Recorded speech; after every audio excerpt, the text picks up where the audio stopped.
Man, this video right here is my first one. Let's see if I can get some laps in. Make sure you like, subscribe, share, comment. Let everybody see this. This is real life. This ain't no joke. I'm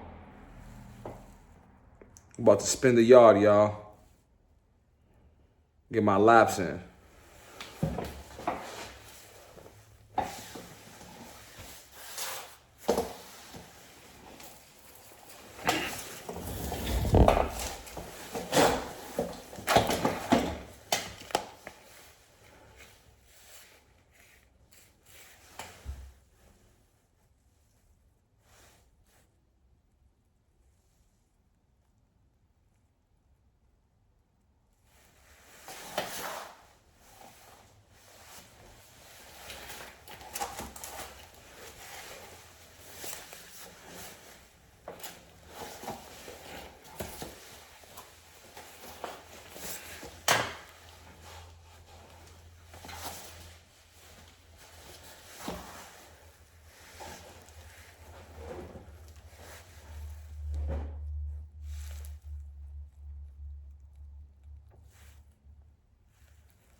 Got one.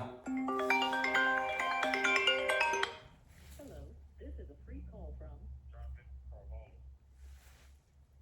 an incarcerated individual at Massachusetts Department of Corrections. This call is not private. It will be recorded and may be monitored. If you believe this should be a private call, please hang up and follow facility instructions to register this number as a private number. To accept this free call, press 1. To refuse this free call, thank you for using Securus. You may start the conversation now. Yo. Walaikum salam. What up, Ak? Good. How you? My man, I can't complain. Yo, let me take this walk with you though. You wanna go spin a yard? Yeah, let's go spin real quick. Alright. Yo, so just let me just tell you that I just want you to tell everybody who's listening and who's watching, introduce yourself, let them know your name and where you from. My name is Mahdi Abdullah Muhammad, formerly known as George Black Mafisi. I'm from Boston. I was an orphan. I was raised by step parents that were from New York, and so I had the best of two worlds. You know, being New York City and Boston, 222 miles apart, man. Who would guess that, right? Anyways, but so I got a lot of experience, you know, living in the metropolitan cities, and I fought in prison for a crime I didn't commit, and to this day I'm still fighting my wrongful conviction. But there's a lot of stuff in my case, man, that has opened my eyes, and as a society, you know, where I come from, it's unfortunate that it's not an isolated situation. It's been happening a lot and all over this country. But this state, man, when it comes to black and brown, man, you know, they know how to get down. They know how to put us away, man, even when we ain't got nothing to do with it, you know, and you know, we still got some people, man. I'm glad we got people like yourself, man, that give us ear for us to say our grievances, man. Because I got 32 years in, man, still fighting, and it's hard to trust the judiciary, man. The judiciary's real bad, man, you know.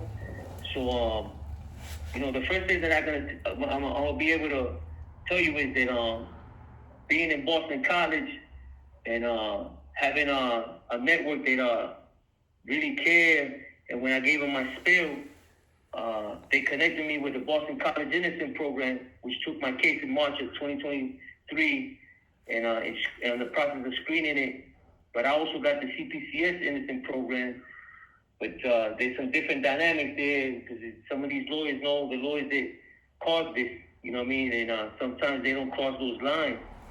And that's another dynamic that we got to deal with in the judiciary, because they need to clean up. So what happened was that when I got wrongfully convicted, it was a dirty cop named Harold M. Valentine. So hold on. And, What did you get wrongly convicted for? What charges? I got convicted for a double homicide. They said that it was organized crime, and that I carried a hit for a kingpin that was in prison, which it was false. So before I get to that part, the leading detective in this case was not even a homicide detective. He was a narcotics detective.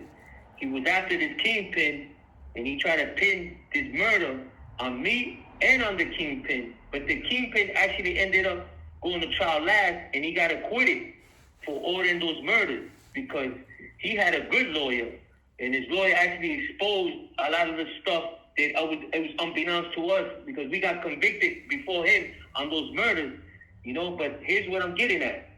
So they used a witness that testified, and they charged him with it, and the witness testified, and he lied for the DA about witnessing the murder and about the story that the victims in the case were the informants of the kingpin boss, and that's why the order was supposedly ordered. But here's the thing. All of that was false. All of that stuff came out now. The detective was a dirty cop. The detective committed suicide because they went after him on a different case. But he used to take drugs from all the outsiders. Hold on. I gotta stop you right there because what you just said was. Hold on. I don't know if that went over everybody's head. Are you listening to what this man just said? You said the cop committed suicide. Yes. That arrested you. He committed suicide. That was investigating. Yes, The cop that was in. Detective, Yeah. The leading detective of the case. The leading detective was a narcotics detective. The leading detective in the homicide was a narcotics detective. He coerced a witness to testify falsely against us. He was a dirty cop branded by then Thomas O'Reilly, the Attorney General, and he was taken to trial twice for corruption. And the third trial, because both of the first two trials ended in a mistrial, and the third trial, he hung himself. He used to live near Holyoke Mall in the city of Holyoke, and he was pronounced dead in UMass Worcester Hospital, 1999, February. His name is Harold M. Valentine. It was his captain who actually turned him in, Wagner, in a case where he took 40 grand from a buck, and he only reported $6. That's how that all unfolded. But the reason we know that he did this to me is because the witness in the case, 11 years after I was in on the double murder, he fell on unrelated charges, and he recanted. And he said in his recantation he's willing to take a polygraph. And then when he went to the evidentiary hearing in 2005, not mine, but my Rule 30 was denied in 2 years earlier. But in 2005 evidentiary hearing of a co-defendant that was convicted, during cross-examination, that came out about the dirty cop, and nobody jumped on him. So wait, hold on. So you had a co-defendant that went on the. I had two co-defendants that are convicted of this. Matter of fact, they're about to get out because of the juvenile. So hold on, you and two other dudes got locked up for this murder. Five people got a charge for this murder, including the guy who turned state evidence against us. The kingpin, who got acquitted, the guy who got let go scot-free to testify falsely against us, and three others. One of the co-defendants that got convicted had a mistrial too. You know what I'm saying? But so there was actually the same DA who prosecuted the kingpin in the drug case prosecuted all 5 murders. That's not fair. That's not fair. No, listen to this though, Achi. Listen to this. Here's where I'm getting at. So when the guy recanted in 2005, they didn't want to believe him. But years later, today, now my co-defendant is under advisement on a Rule 30 that he had there for 3 years. And what we found was that the witness testified falsely for the DA about the victims in the case being the informants of the kingpin, which is the whole premise of the case, saying that they were murdered because they were the rats in the kingpin's case. That was false. There's a police report of the kingpin's arrest that shows the real witnesses in his case. It was not the victims in my case. You see? And the DA had 3 people testify that they were. The same DA who prosecuted the kingpin prosecuted the murder case. So he knowingly introduced perjured testimony, and it was false evidence that he introduced. And he the witness in the case that they used, his name is Jose Antonio Pacheco. He actually recanted, he told the truth, that he lied, that it was the detective who put him up to that, because he said he was going to charge him with everything, which he did. He basically coerced him, and I got now a huge fight. But here's another thing that I want to let you know: the deal that he had was sealed by my trial judge. My trial judge was named Judge Daniel A. Ford, one of the worst judges in Hampden County. And he's retired. But not only did he seal the deal with him, but after this man testified that he was going to go to trial for first-degree murder, 4 days after I was convicted, they reduced his bail on one body. It was $2 million, and the other, no right to bail, to a personal reconnaissance. And then a year later, another judge named Francis Espina, in 1993, June 1st, dismissed his full murder indictments in a secret judge's lobby conference without a court reporter present. That judge became an SJC judge in 1999, appointed by Salucci. Here's the conflict of interest, Ahi. When I filed my Rule 30 pro se in 2003 with the recantation, also with the issues of flawed reasonable doubt instructions that were given by the DA in closing and the judge in his jury charge, they shift the burden on me, right? When I brought those issues up, the judge, unbeknownst to me, didn't let me know that he was the one that let him out on the bail, right? And he denied me in 10 days. Then when I found my gatekeeper in 2003, 2004... So hold on. You going in front of the judge that's letting the informant go? Yeah, and that he had heard 4 days earlier that wasn't going to happen. You tell me, how do you get a bail hearing 4 days after you testified? That means that motion for bail hearing was filed a couple of weeks earlier, and so the judge knew that he was lying, and he still let him out. Well, this is a dirty game, bro. Listen to this, Akeem. I can prove everything I'm telling you. It's all documented. So in 2004, when I filed my gatekeeper petition from the judge denying my Rule 30, I went to the single justice. I drew Martha Sussman. She denied me counsel, but allowed the application late because Judge Ford gave me late notice. And I saved the envelope, the poster showing that that's when he gave me notice, so they let me in. You remember that Judge Spina who dismissed the murder indictments of the witness in my case? Yeah. He took my case as the gatekeeper and denied my petition to the full bench, and didn't let me know that he was the judge who dismissed the murder indictment as a Superior Court judge. I had to fight him in 2015, brother. And so the reason that I had a problem with the CP Says Innocent program, lawyer Chauncey Woods, which is a good lawyer, is because he didn't want to do this, and I had to do it pro se. So I have filed a 211, right? Special superintendent powers that I'm asking the SJC to use to recuse one of theirs from my case because he committed conflict of interest. And so what they said was, oh, because he was not your trial judge. But the BC Innocent Program lawyer said he should have recused himself. That's a conflict of interest.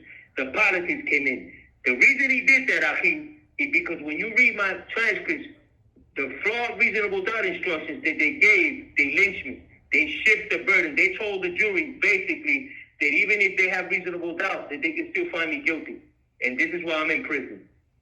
Remember, my co-defendants, one was acquitted, the other one had a mistrial. it was a weak case.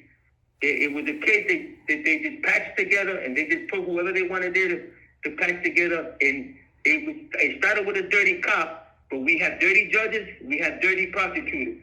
Because So- the prosecutor knew that he was introducing perjured testimony, false testimony, and false theory. Because the kingpin, when he went to jail, they had him in special management. He couldn't make phone calls. And the reason he got acquitted, because there was two correctional officers that came and testified, said, nah, look, this is a logbook. He never made that call. We was not privy to that information until afterwards. And that's what we going in now. So let me ask you a question, right? They saying that the kingpin had made a call from the joint to get the okay, and you wow. So he wasn't even able to make phone calls. Nah, brother, hey, we can prove all that, Achi. Wallahi, we can prove all that. And the thing about it, the DA knew that all along. You see, the DA knew that all along. So let me ask you a question. Yeah. You gave us a lot of information. Where are you currently incarcerated at?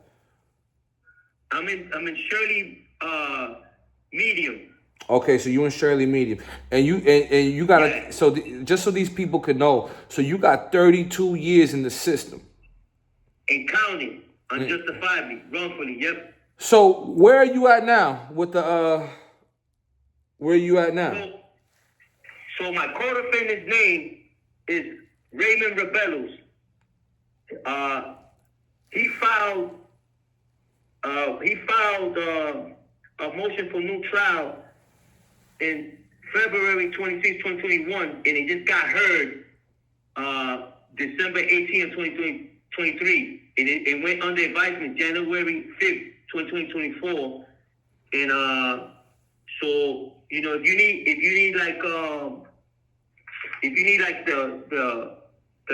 the docket number to look him up, and you can read the brief, I'll give you that if you need that. Okay, we're gonna get all that. So what I'm saying is, do you have any appeals in, or are you gonna pick? No. So what happens is the BC Innocent program. They got all my transcripts. BC, that's Boston. That's Boston College, BC. Yeah, BC Innocent program. Yeah, which I attend. So I'm in what? college now. Can you tell me a little bit about that? What that is? Okay, so Boston College Prison Education Program has a whole block in educational block in Shirley Medium, and they've been here since 2019. It's I think privately funded, and it's an awesome program, and so basically, you guys are on a unit. You're on a unit with other prisoners, and you guys are all college students. And you guys all are college students in this unit. You guys are all enrolled We got in college, in the Boston College. Okay, program. Okay. Boston College, Mount Wachusett, and in the last mile, it's a computer course. They're all here. Everybody has laptops. It's real good. It's a great thing. It's a pilot program, but it's a great thing. It's we're changing the narrative of this joint, because this joint is the bottom of the barrel when it comes to mediums in Massachusetts. The worst. We don't keep it 100. The worst. You know what I mean? So we're trying to change the narrative. You know what I mean? It's not the place, it's the people, right? To make it happen, right? So we just trying to change minds, brother. You know what I mean? So you got a couple of old heads like myself. They can tell the story and say, "Listen, man, this is bigger than us, man. This So, our people." So hold on. So all right. So they got you in the Boston College, and they got the innocent. So the innocent pro. So what did you present your case, or did they already know about your case? So yeah. I'm gonna give you the spill, good brother. So what happened was when my freshman year, we have it's like an inauguration for the freshmen. So there was a sister that teaches, a sister Jean, that teaches in Boston College. She's a heavy hitter. So we had a restorative justice circle, and Sister Jean, I told Sister Jean my story. She cried, brother. She couldn't believe it. She cried, and she told me. She said, "My D," she said, "we got an innocent program in BC." She says, "I want you to write her." And I said, "Wow, I didn't know that. I heard of Brandeis, but I never heard of BC. I didn't know that." And so what I did is I put a package together and I sent it to them. And then within a couple of months, attorney Kazaz came to see me, and so they had voted unanimously to take my case to move forward. You know what I mean? And so technically they're not still my lawyers until they file a Rule 30, but it's moved. All the arrows are pointing that way. You know what I'm saying? So what happened was that Attorney Passaz told me that we read your case. Your case doesn't make no sense, and you shouldn't have been convicted. So I looked at her and I was like, yeah, I know that for 32 years, but I'm glad somebody else believes in me. You know what I'm saying? That because my experience is that this tragedy and this, I've been traumatized in the sense that I don't trust lawyers. You know what I'm saying? I just don't trust them because it was done right in front of me. You know what I mean? I seen the whole thing unfold, and so I want to share something with you. There's a brother named Mark Shan out of that same Hampden County 2 years earlier than me. They did the same thing for 1 me. minute left. He did 27 years and 4 months. And he overturned in 2013, and he got out in 2019, and the federal jury awarded him $27 million. Mark Shan, so, yeah. They awarded him how much? $27 million. And what state is he out of? He was out of Connecticut, but it's out of Hampton County, Springfield, where I got convicted. Same thing too. Yo, I'm gonna have to call you back. You gonna call me back? Yeah. All right. Yeah, we here. And that's it, y'all. This is real life. This ain't no joke. Make sure you like, share, subscribe, and comment. This ain't no joke, y'all. This ain't no joke. This is real life, 32 years.